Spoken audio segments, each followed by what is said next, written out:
Ya que estamos en Proverbios, mis hermanos, quiero invitarles a que vayamos a Proverbios. Vamos a Proverbios. Pero ahora vamos al capítulo 12. Proverbios 12, versículo 23. Proverbios capítulo 12, versículo 23.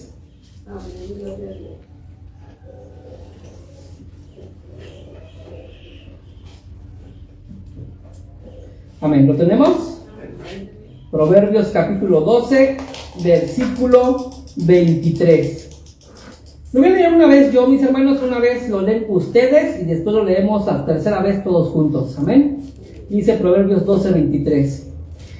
El hombre cuerdo encubre su saber, mas el corazón de los necios publica la necedad. ¿Ustedes, mis hermanos? El hombre cuerdo encubre su saber, mas el corazón de los necios publica la necedad. ¿Lo leemos todos juntos? El hombre cuerdo encubre su saber, mas el corazón de los necios publica la necedad. En cierta ocasión, un joven se encontraba caminando con su padre por una vereda. Y cuando llegaron a una curva de la vereda, y la curva hacía que se tapara la otra parte del camino que ya habían caminado, el padre se detuvo y le dijo a su hijo joven: hijo, ¿qué escuchas aparte de los pajaritos y del viento? Y el hijo joven comenzó a prestar atención y le dijo: escucho que viene una carreta. Y le dijo su padre: muy bien, y viene vacía. El hijo joven se quedó sorprendido y le dice: pero papá, ¿cómo sabes que viene vacía si ni siquiera se ve la carreta? Solo se escucha. Precisamente, dice, porque las carretas vacías hacen mucho ruido. Si viniera llena, no hiciera ruido.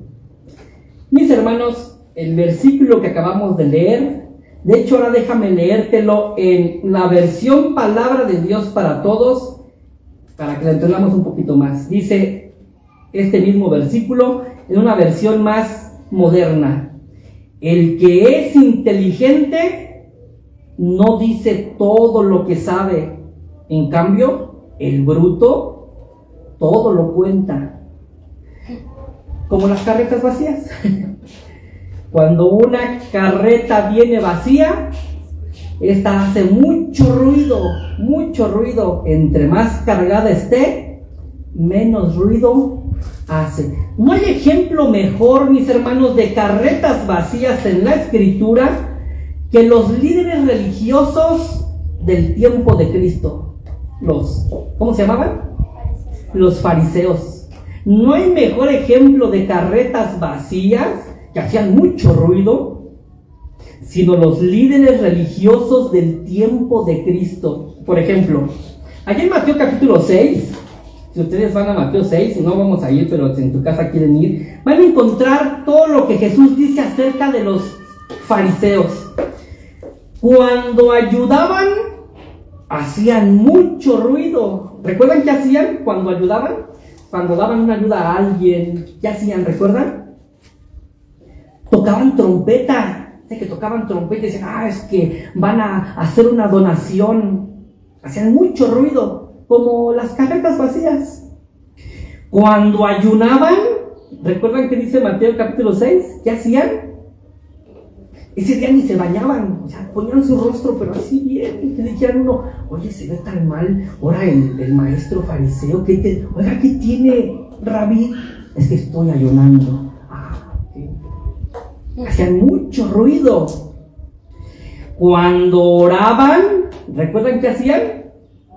Se paraban en las esquinas de las plazas, levantaban las manos, levantaban la voz para que todos escucharan y comenzaban a orar. Hacían mucho ruido, como las carretas vacías. Esto solamente era muestra, hermanos, de lo vacío que realmente estaban de Dios. El mucho ruido, el mucho expresar, el mucho decir lo que sé, el mucho decir lo que yo creo, lo que yo pienso, puede ser un síntoma de carreta vacía. Por ello nuestro Señor, ¿cómo les llamó? Hubo un calificativo que el Señor les daba. Hipócritas. Hipócritas fue el que más se les acomodó. Hipócritas. Fíjate que la palabra hipócrita, mis hermanos, es una palabra que en la antigüedad no era una palabra peyorativa, no era una palabra que demostrara desprecio. En la antigüedad, un hipócrita era un actor. Ese era un hipócrita. De hecho, es una palabra que sale del teatro. Y un hipócrita era aquella persona que se ponía una careta y actuaba un personaje que no era. Pues en el tiempo de Jesús, este calificativo les quedaba a la perfección a los fariseos, porque actuaban algo que no eran y hacían bastante ruido, bastante elocuencia, bastantes cosas que todos decían: wow, mira el hombre este. Y por eso Jesús utilizó esta frase como la mejor frase que les quedaba. Les decía: hipócritas. En otras palabras, están vacíos, realmente no son eso que están diciendo, realmente no son eso que están demostrando, están vacíos de Dios. ¿Cómo identificar a una persona vacía de Dios? ¿Cómo identificar a una carreta vacía? Bueno, veamos algunas características. La principal, mis hermanos, la principal característica de una persona vacía de Dios es el orgullo. El orgullo. Esa es la característica principal, el orgullo. Ahora, déjame decirte que el orgullo también podemos analizarlo desde su área positiva y desde su área negativa. Hay muchas cosas que son un orgullo y que no es malo, como por ejemplo la satisfacción de un padre por ver a su hijo terminar una carrera. ¿Este tipo de orgullo es bueno o malo? Es bueno. Gracias a Dios, mi hijo ya terminó su carrera. La satisfacción de un padre por ver que su hijo es un hombre de bien. ¿Este orgullo es bueno o malo? Es un orgullo bueno, ¿no? Ay, gracias a Dios, mi hijo es un hombre de bien. Pero aquí estamos hablando, hermanos, del orgullo malo. Considerémoslo desde su punto negativo, desde su lado malo. Y algunas características del orgullo en el sentido malo es, ahí les va. Una persona orgullosa habla más de lo que sabe, como las carretas vacías, mucho ruido. Una persona orgullosa, una carreta vacía, una persona vacía, tiene un muy alto concepto de sí mismo. Notemos aquí la expresión, muy alto concepto de sí mismo. Se creen autosuficientes. Yo solo puedo, yo no necesito la ayuda de nadie. Es más, nunca le he pedido ayuda a nadie. Yo solito puedo. No les gusta someterse a otros. ¿Por qué someterme a otro? No. Si yo soy mi propia autoridad. No les gusta someterse a otros. Y miran a los demás como inferiores a él. A todos los demás los miran como inferiores. Ay, ese es inferior. Yo soy más importante, yo soy más inteligente, yo soy más guapo, yo soy más... Siempre se ve él por encima de los demás. Repito las características. Habla más de lo que sabe. Tiene un muy alto concepto de sí mismo. Se creen autosuficientes. No les gusta someterse a otros. Miran a los demás como inferiores a él. Todo esto son características del orgullo que no nos dejan ver otra cosa sino lo vacío que están. Como dice el versículo que leímos, el que es inteligente, el que es sabio, no dice todo lo que sabe. En cambio, el orgulloso, el bruto, todo lo cuenta, saca todo. Pero mis hermanos, tengamos cuidado con el orgullo. Cuidado con el orgullo, porque todos podemos en algún momento de nuestra vida tener este síntoma de orgullo, o de sentirnos superiores a otros, o de creernos autosuficientes, de no querernos someter a otros, o de hablar más de lo que sabemos. Por eso es que el orgullo, mis hermanos, es un pecado silencioso, que aparentemente no se ve, pero que cuando uno acuerda, uno está actuando con orgullo, y uno está siendo orgulloso, y uno está demostrando lo vacío que uno está por dentro. Bien dijo C. Lewis, el autor de las Crónicas de Narnia, quien fue ateo y después se convirtió al cristianismo. Decía C. Lewis: fue el orgullo lo que hizo que el diablo se volviera diablo. ¿Recuerdas aquel profeta en la Biblia? Que de hecho el contexto es acerca de un rey muy poderoso, pero que también deja ver mucho con la caída de Lucifer, que decía: subiré a lo alto, ¿recuerdas?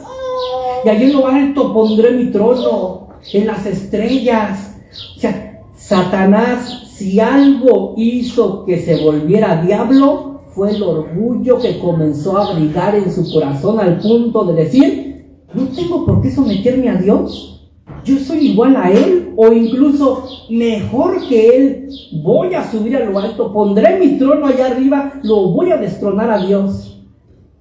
Pues cuando el ser humano vive de esta manera, sin quererse someter ni a Dios ni a las autoridades que Él nos ha puesto, como por ejemplo gobierno, como por ejemplo maestros, como por ejemplo padres, patrones, cuando vivimos sin querernos someter a nuestras autoridades, estamos cometiendo el mismo pecado que hizo que el diablo se volviera diablo: el orgullo, el orgullo.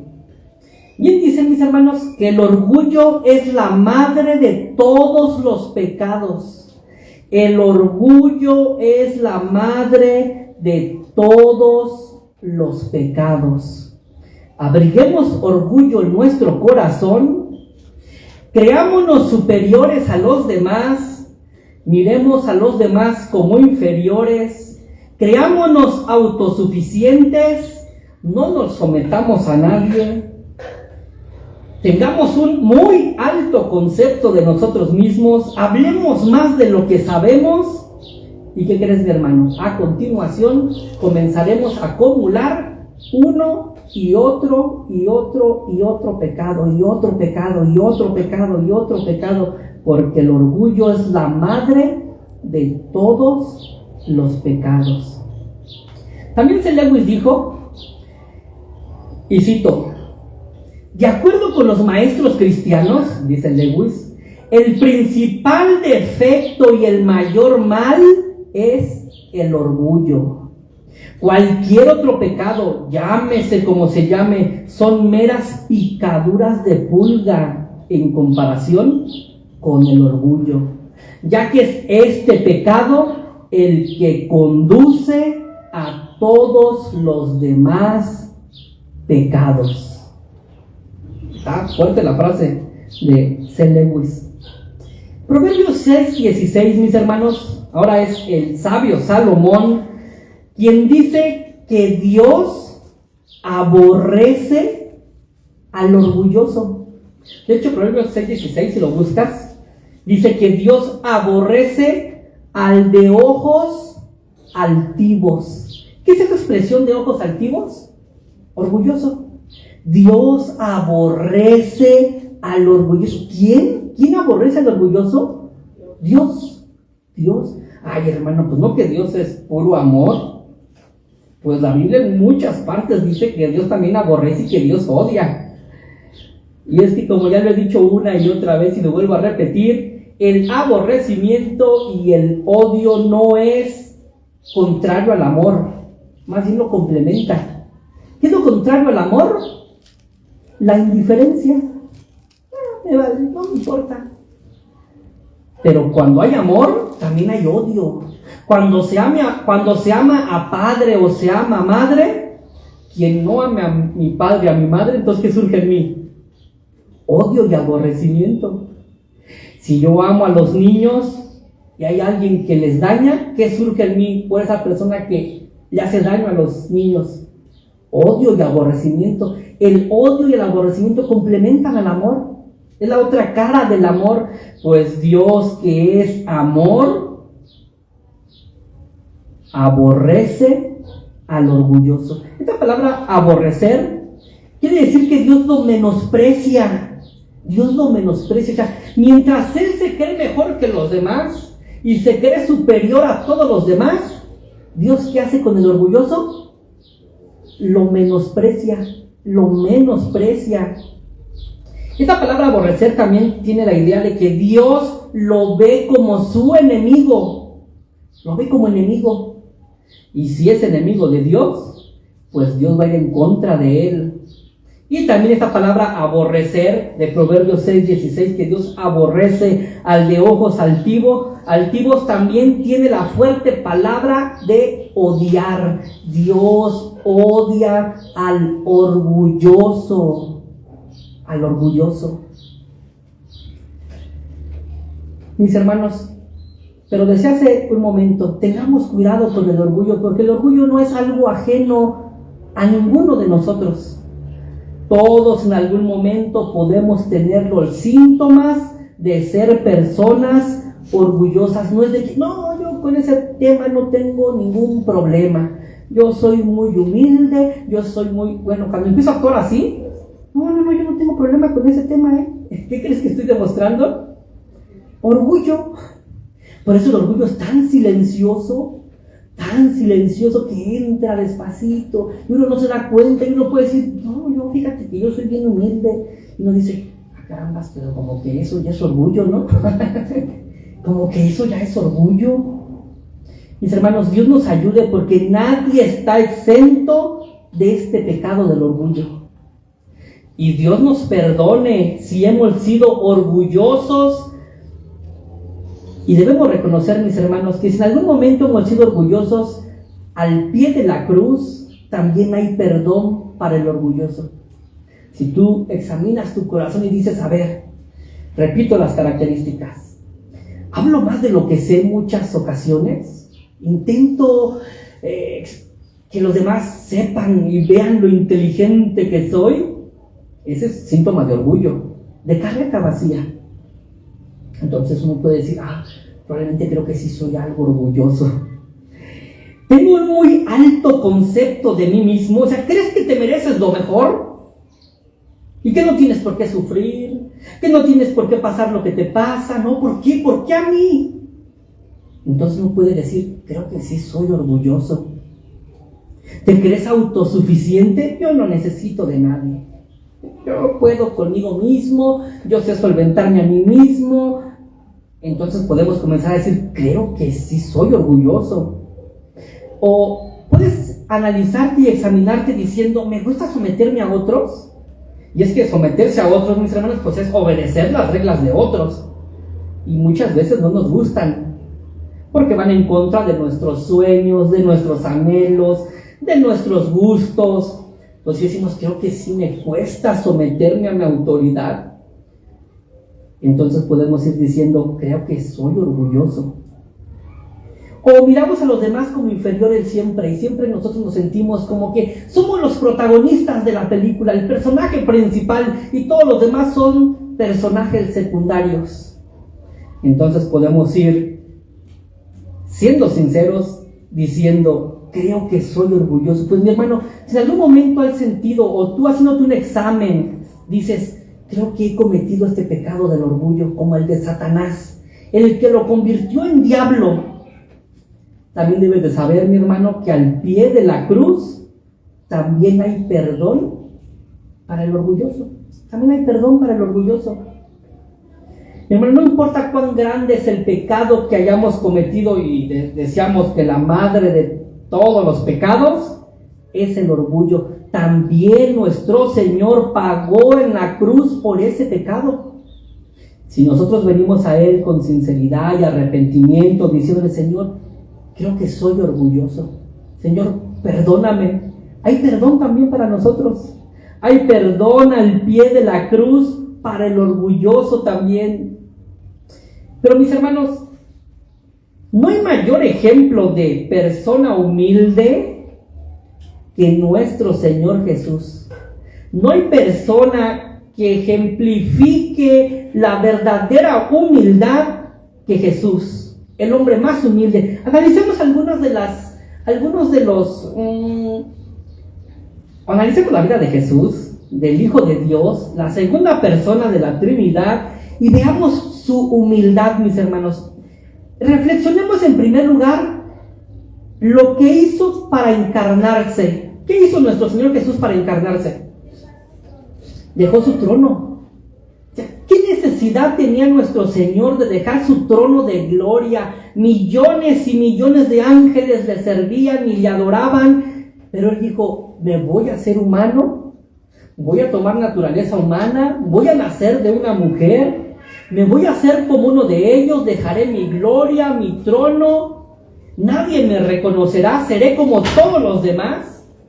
Mis hermanos, bien dice un predicador: mi hermano, si tú viajaras, si existiera la máquina del tiempo, para los que soñamos con eso, si existiera la máquina del tiempo y pudieras viajar al tiempo de Jesús, en la Palestina del tiempo de Jesús, y aparecieras de repente entre la multitud, te aseguro que no reconocerías a Jesús.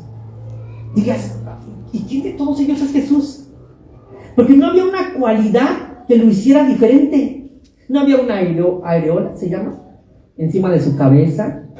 No lo reconocerías. ¿Quién es Jesús? Hasta que empezara a hablar sabrías que es Él. Hasta que empezara a predicar dijeras: creo que es Él. No había una cualidad que lo hiciera diferente a los demás, más hermoso, más grandote, más fuerte. No, era como todo un judío normal. Se humilló a sí mismo, dejó su trono de gloria. ¿Y sabes para qué, mi hermano? Qué humildad la de nuestro Señor. Qué humildad la de nuestro Señor Jesucristo, que no teniendo necesidad de dejar su trono de gloria, lo dejó para salvarnos. Imagina, mi hermano, imagina lo siguiente. Imagina un hombre rico, con mucho dinero, con una cuenta en el banco de millones de dólares, que no se lo va a acabar ni él, ni sus hijos, ni sus nietos. Mucho dinero. Pero que en una ocasión decide y dice: voy a invertir todos mis millones de dólares para una buena causa. Los voy a invertir, los voy a depositar a otra cuenta, para que al final, después de 33 años, reciba ganancia de todo lo que voy a entregar. Y entonces pues, cuando me lo regresen con ganancia. Pero la ganancia que voy a recibir por invertir todos mis millones de dólares va a ser 1 centavo. ¿Qué pensarías de este hombre? Que va a dar todo su dinero por una causa para que se invierta, y al final, después de 33 años, va a recibir su dinero. O sea, durante esos 33 años va a vivir miserable, pobre, con hambre, con sed, no va a tener dónde acostarse, porque todo lo va a entregar. Y al final de 33 años va a recibir lo que era suyo más 1 centavo. ¿Qué pensarías de ese hombre? ¿Que hizo una muy buena inversión? 33 años de escasez para recibir lo que es suyo más 1 centavo más. Sería una tontería ante nuestros ojos, pero fue lo que hizo Jesús. Eso fue lo que hizo Jesús, mis hermanos. Entregó toda su gloria, dejó su trono de gloria, lo entregó todo, se hizo hombre para vivir 33 años de una manera humilde, pobre. Decía: el Hijo del Hombre no tiene dónde recostar su cabeza. A veces tenía hambre y tenía que pedir: vayan al mercado a comprar a ver qué pueden conseguir. Y mientras iban a comprar, porque Jesús ya estaba débil, sentado en el pozo, le pidió a una mujer: oye, ¿me puedes dar poquita agua? Tengo demasiada sed. No había necesidad. Y lo entregó todo, qué humildad, para que después, mis hermanos, recibiera nuestra gloria. Dijéramos: Señor, gracias por salvarme. ¿Sabes que toda nuestra gloria, la gloria sumada de todos los seres humanos salvados, es como 1 centavo añadido a la cuenta de nuestro Señor? porque ya los millones, trillones de ángeles le alababan y le adoraban y le decían: grande eres tú, bueno eres tú, sublime eres tú. Y después vino, nos salvó, y todos los salvados por su sacrificio en la cruz es como un centavo que se le añade a su cuenta, y le decimos: sí, Señor, estamos de acuerdo con todos los ángeles, tú eres santo, tú eres bueno, tú eres amoroso. Un centavo más para la gloria del Señor. Qué humildad, mis hermanos, entregar todo nuestro Señor, 33 años, para que al final nosotros le digamos: Señor, gracias por salvarme, tú eres digno, tú eres bueno, tú eres amoroso. No le hacemos ningún favor. El favor nos lo hizo Él. Qué humildad, entregó todo. Pero aún más, mis hermanos, cuando se hizo hombre, ¿recuerdas cuando comenzó su ministerio? Hay un evento en la vida de Jesús al inicio de su ministerio. A ver, recuerden algunos eventos al inicio de su ministerio. Ya estuvieron en el instituto. ¿Algún evento al inicio de su ministerio? Ese fue su primer milagro. Su bautismo, ¿recuerdan su bautismo? O sea, no tenía necesidad Jesús de someterse a alguien. Y va y se somete ¿a quién? A Juan. Qué humildad la de nuestro Señor. Va y se somete a Juan. O sea, ¿quién es él? Él era el Hijo de Dios, hecho hombre. Podía bien decir Jesús: yo no necesito someterme a nadie. Pues yo soy el Hijo de Dios. Soy Dios hecho carne. Y fue y le dice a Juan: Juan, bautízame. Y Juan se sorprende porque dice: oye, espérate, te acabo de presentar ante la multitud como el Cordero de Dios que quita el pecado del mundo, y yo estoy bautizando para perdón de pecados. Pareciera que nos estamos contradiciendo, Jesús. Si vienes a bautizarte, entonces estás diciendo que tienes pecado. ¿Por qué vienes a someterte a mi bautizo cuando te he presentado y he dicho: ve aquí el Cordero de Dios que quita el pecado del mundo? Y Jesús se abre paso entre la multitud, se mete al río y le dice a Juan: Juan, bautízame. Qué humildad la de nuestro Señor. Y Juan dice: no, es que no entiendo, Señor. Y Jesús dice: mira, Juan, necesitarías todo un curso para explicarte por qué estoy haciendo esto. Solo hazlo, conviene, después lo entenderás. Solo hazlo, Juan. Y Juan lo bautiza. Qué humildad la de nuestro Señor, mis hermanos. Imagínate lo que la gente en ese momento pensó de Jesús. Entonces no es el Cordero de Dios. Pero Jesús era tan humilde que decía: no me importa lo que piensen los demás. Yo tengo que someterme a la autoridad que en este momento Dios ha establecido, y es Juan. Y fue Jesús y se sometió a Juan, que por cierto era su primo de él. No, y menos a un familiar, someterme ya a un familiar, no, hombre. Después, mis hermanos, Jesús comienza su ministerio, y en lugar de irse a buscar discípulos a la corte, que bien lo pudo haber hecho, con la sabiduría que él tenía, podía meterse al templo, ir con los fariseos, con el Sanedrín, comenzar un discurso, decir: oye, ¿me permiten decir unas palabras? Y todos iban a decir: ok, adelante. Acostumbraban a darles lugar, paso a las personas para que hablaran. Así que allí Jesús podía sorprenderlos con un mensaje que los dejara todos sorprendidos. Y después pudiera decir Jesús: ¿quién quiere ser mi discípulo? Y yo creo que muchos iban a levantar la mano: yo. Pero Jesús se va a buscar discípulos, ¿sabes a dónde? A la clase más baja. Se va al mar, donde estaban los pescadores. Y los pescadores, mis hermanos, no era gente muy querida. Era gente mal hablada, gente grosera, gente sucia. Y allá se va Jesús a buscar a sus discípulos. De hecho, si por alguna razón recuerdan, hace como 3-4 sábados hablábamos de por qué los fariseos y los líderes religiosos rechazan finalmente a Jesús. Porque no les gusta el tipo de gente que él elige. Pescadores. ¿Por qué pescadores? Decían los fariseos. ¿Por qué no escogió de aquí, de entre la corte, de los fariseos, de los sacerdotes, discípulos? ¿Por qué escoge a gente común, gente mal hablada, gente que ni sabe hablar, gente que... ¿Por qué? Porque él era tan humilde que fue y buscó gente que los demás despreciaban. Pero aún más, mis hermanos, ¿recuerdan aquella última semana cuando va a entrar a Jerusalén? ¿Cómo entra Jesús a Jerusalén? El Hijo de Dios. Cuando la gente importante, mis hermanos, entraba a las ciudades para conquistarlas, los emperadores romanos, ¿sabes cómo entraban? En caballo y montados atrás en un carruaje bien bonito, y entraban con unos caballos hermosos, poderosos, y eran sus entradas triunfales. De hecho, lo de las entradas triunfales se los debemos a los romanos. Eran ellos los que hacían sus entradas triunfales. Cada vez que conquistaban una ciudad o que vencían al enemigo, regresaban a Roma con una entrada triunfal. Y todas las mujeres y el pueblo los acompañaba y los venía victoriando. Cuando nuestro Señor tiene su entrada triunfal, ¿cómo lo hace? Dice: he aquí que tu Mesías viene humilde, montado en un pollino, en un burrito, mis hermanos. Un animal sencillo, un animal no tan querido, un animal de trabajo, montado en un pollino.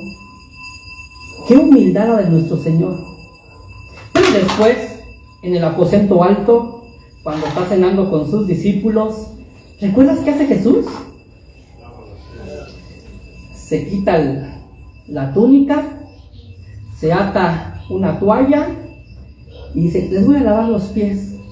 Y todos los discípulos se sorprenden, porque si algo discutían los discípulos constantemente era quién iba a ser el mayor en el reino de Jesús. No, yo voy a estar a su derecha. No, que tú a su derecha, si tú eres así, tú eres así. No, tú no mereces estar. Yo voy a estar. Y se peleaban. Hasta en una ocasión le dijeron a su madre: oye, mamá, ¿puedes decirle a Jesús que por favor cuando se siente en su trono que nos ponga a uno de tus hijos a su derecha y a otro a su izquierda? ¿Recuerdan? Y eso lo discutían constantemente los discípulos. ¿Quién va a ser el más importante cuando Jesús sea ya el rey de Israel? Pero Jesús se levanta de la mesa, se quita su túnica, se amarra una toalla y comienza a hacer el trabajo que hacía el esclavo más pequeño, el de menos importancia: lavar los pies de quienes entraban a casa. Y es que, mis hermanos, en las calles polvorientas de Palestina, en el tiempo de Jesús, pues eran calles llenas de tierra, no sé si como aquí o peor, llena de tierra. Y súmale a eso, mis hermanos, que algunos usaban sandalias, los que bien les iban, y los que no, pues descalzos. Así que llegar a una casa, una muestra de un buen hospedaje y de que eres bienvenido, eres bien recibido, era lavarle los pies a la gente.